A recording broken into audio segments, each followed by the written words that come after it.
I hope everyone's doing really well. It's been a little bit crazy for me here the last week or so. It's been mental at work. I work in travel and tourism, which isn't the best area to be in right now. I'm a travel agent who specialises in cruising, and as we all know, the world's pretty much stopped when it comes to things like that for the last 18 months, a year, just over a year.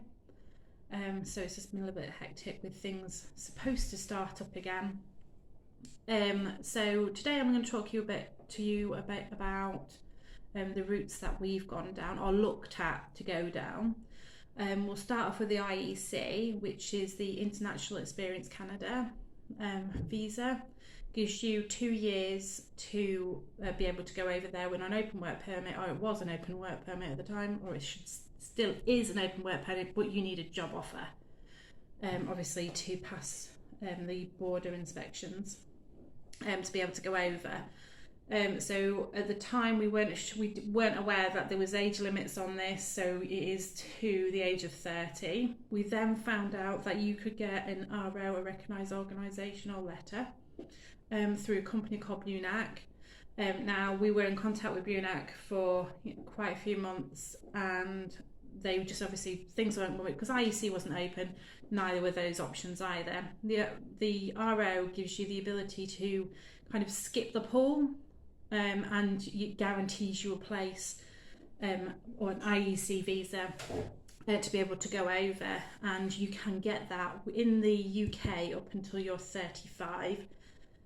So because things have been, nobody knew if it was going to be picked back up this year at all. So we decided that, okay, we'll leave it this year. We'll try that route next year if we can't find any other options for us to go over.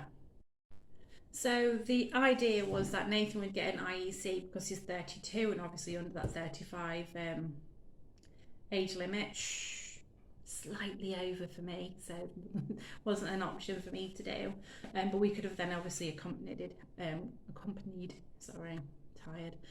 him over with that visa as a family.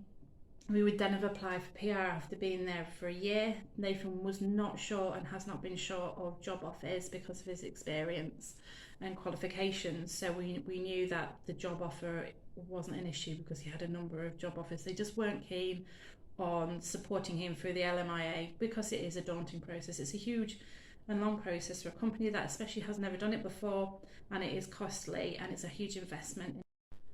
So then we looked at the study visa route. It's not the cheapest option, and we were looking for a course ideally around about a year to 2 years, so which then it would give us more time after that course had finished for us to be able to get some more work experience and be able to apply for PR. We decided that is probably at this time not the best one for us, purely because we could do it financially to pay for the course, but then because I'd be restricted to 20 hours work, it would be too much financially because it would all then sit on Nathan. And although he is on good pay for the job that he has luckily landed over there, it wouldn't work. We want to be able to save and get a property, and we just wouldn't have the finance to sit behind us to do it. So that one was out the window.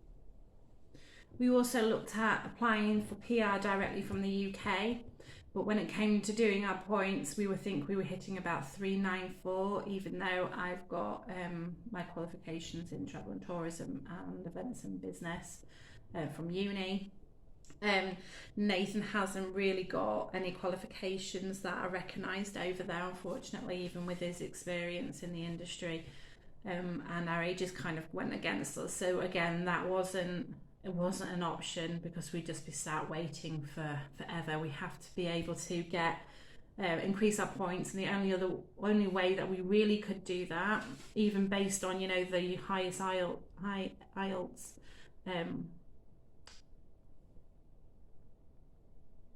what is it? Result score. We go, hey.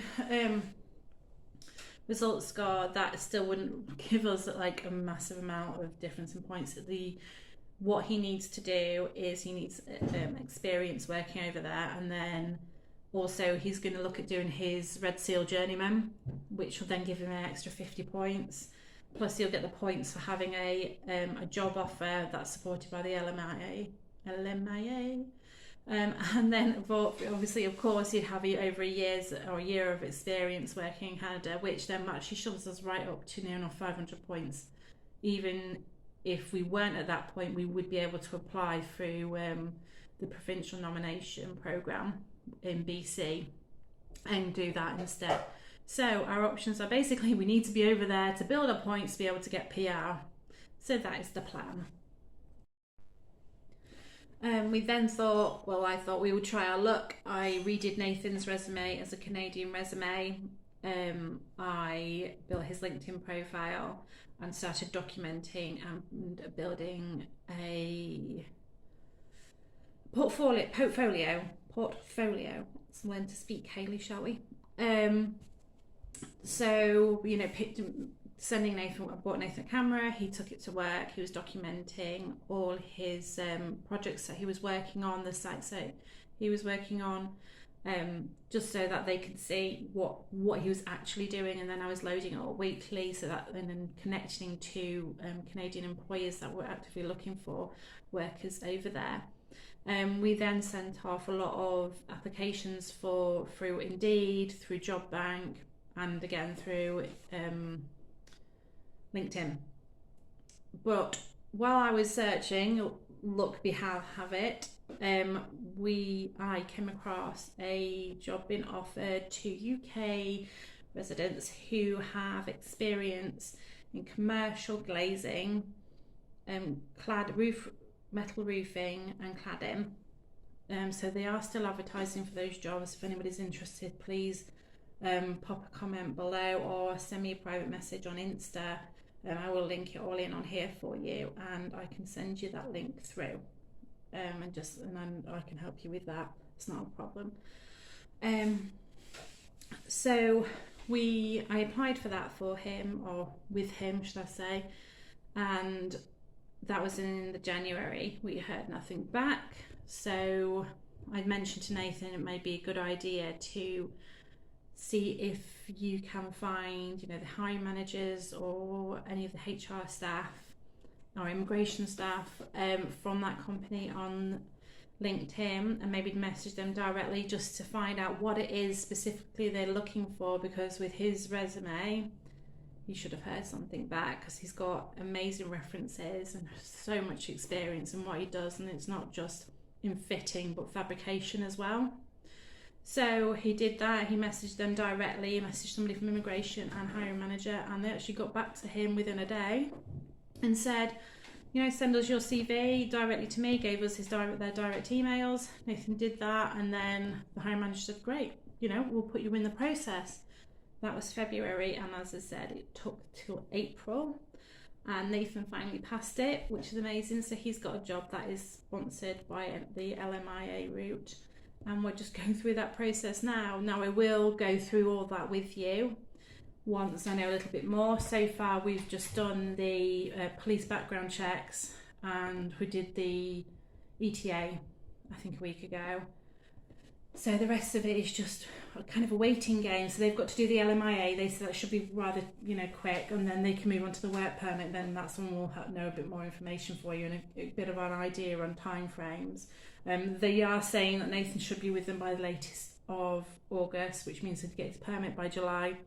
Then he has to put his notice in for a month, and then he would then fly out in August. It would then mean we would follow out 3 months after, and once he's completed his probation. So it's going to be all hands on deck. It would be fantastic if Canada opened up to normal people going abroad over there, not people that wanted to move or have a job offer, because then my mum could then fly back from Cyprus and then fly with me and the children and the dogs and the luggage and our life and help me out. But it is what it is. I'm sure I'll manage. I've got a 14-year-old son and a will be 12-year-old daughter at that point, so they should be able to help me.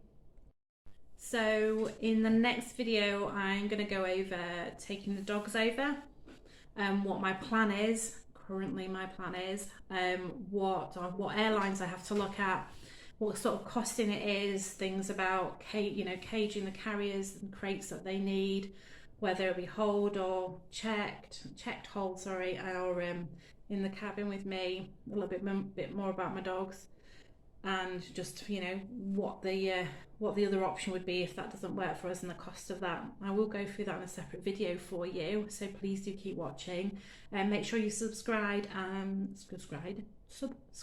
can tell I'm tired.